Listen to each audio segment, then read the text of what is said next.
Well, after doing the match preview of Arsenal versus Man City, and I never brought you the predicted starting 11 of Man City, and here I am to bring you the predicted starting 11 of Man City versus Arsenal. Though some players of Man City are really doubtful, but I think Pep Guardiola knows how important this game is, and he knows what to do to see to it that he really finds himself in a position of really winning against Arsenal. If he wins against Arsenal, I think he would have gone ahead to give himself a lot of confidence in really lifting the trophy of the Premier League season for a third consecutive season in a row. Welcome to this channel. Rokani David is my name. Smash the like button, comment and share. If at all you're watching us for the very first time, endeavor to subscribe to this channel so as not to miss out on stories that we do upload in here on a daily. Now, it's really happening tomorrow at the Etihad Stadium. Man City is hosting Arsenal, and we are here to bring you the predicted starting 11 of Man City. Now, as I told you into the match preview, I brought you everything concerning Arsenal. To me, I think if at all I'm Mikel Arteta, I would go in for a 4-2-3-1 system with the double pivot of Jorginho and Thomas Partey into that game. I want to see Mikel Arteta surprising Pep Guardiola a little bit, because Pep Guardiola surprised him at Etihad, and as it stands, I think Pep Guardiola has high time went ahead to surprise Pep. I think it's high time Arteta surprised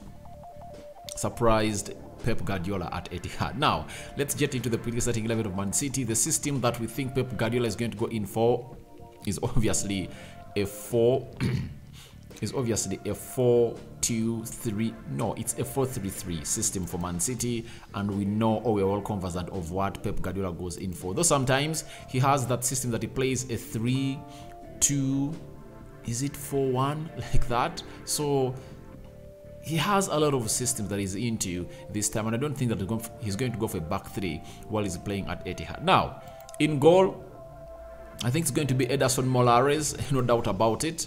I really like the player, the goalkeeper, but I think at shot stopping, he's really not one of the best, but he helps Man City really just command a lot of what we call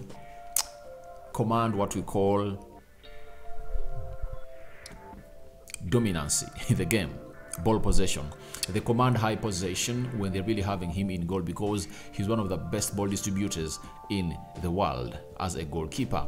Ball distributing goalkeepers, one of the best, and Ederson has found himself even putting up assists for players of Man City this season and the previous seasons. Right back, I think it's going to be Kyle Walker. I think Rico Williams cannot come in through. So Rico Lewis cannot come in through at this level because his experience doesn't really give him the best to start into that position of the right back. That means Kyle Walker is going to be facing Gabriel Martinelli and Zinchenko. That's it. So is he going to stop Martinelli? Obviously, we know how fast and swift Martinelli is, and when you look at the player known as Kyle Walker, is also a fast player, so it's really going to be a very good battle between Kyle Walker and Martinelli. On the left back, Nathan Ake has been playing the left back of Man City throughout almost the season, but looks like he's fighting with a thigh injury, and you never know, Pep Guardiola might bring him back if at all he recovers in time. That is Nathan Ake playing with the left back of Man City, tussling it out with Ben White and a player called Bukayo Saka. So the first battle between Bukayo Saka and Nathan Ake, it was won by Ake in the FA Cup, and I think even at Emirates, Bukayo Saka was not troubling Nathan Ake enough. Not so, but as it stands, it looks like this time round we might be having a different game altogether. If I told Nathan Ake is coming in from injury and Pep Guardiola forced him in the field of play, I think Bukayo Saka might really find an easy pass through Nathan Ake. Central defense, I think it's going to be a Kanji playing on the right side of the central defense, with Ruben Diaz playing onto the left side of the central defense, and I think that's how they're going to stand into this fixture. That is the back four of Man City, meaning that Ruben Diaz and Akanji are going to face Gabriel Jesus. Ruben Diaz had some spells with Gabriel Jesus at Man City, meaning that they know each other very well, but Akanji is really green about Jesus, because even the two games they played, one in the FA Cup and the other one in the Premier League that ended 3-1 in favor of Man City at Emirates. Akanji never found himself facing Jesus because Jesus was still nursing an injury. Now he's back, looking sharp. Last 4 games, he has 4 goals. That is Gabriel Jesus for you. Now, we go to the midfield. Obviously, they're having Rodri, who missed out on a game against Sheffield Wednesday. Is it Sheffield United? But he told his coach he doesn't feel like playing, meaning that he was preparing himself. Sorry about that.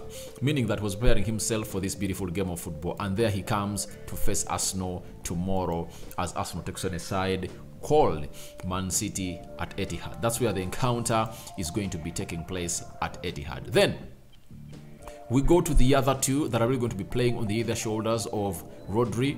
One, Ilkay Gundogan, and the other is going to be Kevin De Bruyne. That is the midfield 3 of Man City. Now, that midfield 3 of Man City has to find themselves tussling it out with Thomas Partey, Granit Xhaka or Jorginho, and Martin Odegaard. That's it. So I can't wait to see how that's going to happen in that beautiful game of football, because it's really going to be so much competitive in the midfield, and we know that games of football are lone and worst in the midfield. So we want to see Thomas Partey versus Rodri, Odegaard versus Kevin De Bruyne, and Granit Xhaka or Jorginho versus Ilkay Gundogan. Who is really going to take the day by winning the midfield battle tomorrow at Etihad? Now, the forwards, there is a man who has gone ahead to hit form at the right moment, especially that is Jack Grealish. Throughout the entire season, Grealish has been really that bright spark into that Man City side, and I think this season, no one is talking about the amount of money that he was bought by a team known as Man City, £100 million, but last season, he was really that player that everyone was really talking about, putting in a spot on how much he went ahead to pay, on how much they went ahead to pay for him, and not putting out a performance in the field of play that is equivalent to his amount of money he was bought. This time around, Jack Grealish is really having a very good spell at Man City, and I think he's going to start on the left attacking side of the midfield or the left forward, facing Ben White, and Ben White really has all what it takes to stop him, and even Jack Grealish has all what it takes to go past Ben White. So you're going to enjoy that other battle in that game of football. The right forward, Riyad Mahrez, scoring a hat-trick against Sheffield in the semi-finals of the FA Cup. One will call it a very weak side, but that just spikes him into a best moment of form and belief as goes ahead to face Arsenal on Wednesday. So he's going to be facing Zinchenko. They know themselves very well, and no doubt that we expect a very highly contested battle onto that side as Zinchenko faces Riyad Mahrez, and Arsenal need to really close him down, because if at all they don't, Riyad Mahrez is really deadly. You know, he's really one of the best right forwards that are left-footed in the world. That is Riyad Mahrez, and this season he has found himself on and off, but towards the end of the season, I was going ahead to pick up his form, and I think he's in the right form, and I think Pep Guardiola is the happiest player, so the happiest manager as far as is concerned. Lastly, who is leading the line? Not Julian Alves, it's Erling Haaland. Erling Haaland scoring goals for fun. You know, he scored away at Arsenal. You know that very well. And he's going to face them at Etihad.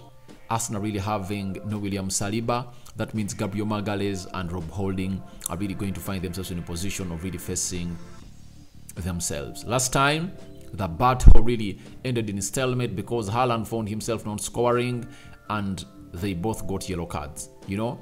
And Haaland got a yellow card because of the foul Holding did to him, and vice versa. So it shows you that the battle was really intense at that time, and obviously City won that game of football into the FA Cup. So as it stands, we are waiting to see how everything is going to go down at Etihad. But as I told you in my match preview, that I think I'm giving City a 40% chance to win, 30% chance for Arsenal to win, and 30% chance for a draw, because it looks like we need to put some little bit of respect onto City because they are playing at home. So I know most of you are really calling in for your predictions. Go in the comment section, tell me what you think about your predictions, and now don't forget again to really give me the best battle that you are waiting for to see in this beautiful encounter between Arsenal and Man City? Is it between Zinchenko and Mahrez, Martinelli and Kyle Walker, Nathan Ake and Bukayo Saka, all Grealish and Ben White, Partey and Rodri, all Haaland, versus Gabriel Magalhaes and Rob Holding? Or lastly, the battle between Gabriel Jesus and the central defense partnership of Man City, that is Akanji and Ruben Diaz. Rokani David remains my name. I sign out for now. See you later, my lovely mates, and I cover you all in the precious blood of Jesus Christ. May the living true God see you through the night as we warm up for the game tomorrow between Arsenal and Man City. Me out for now.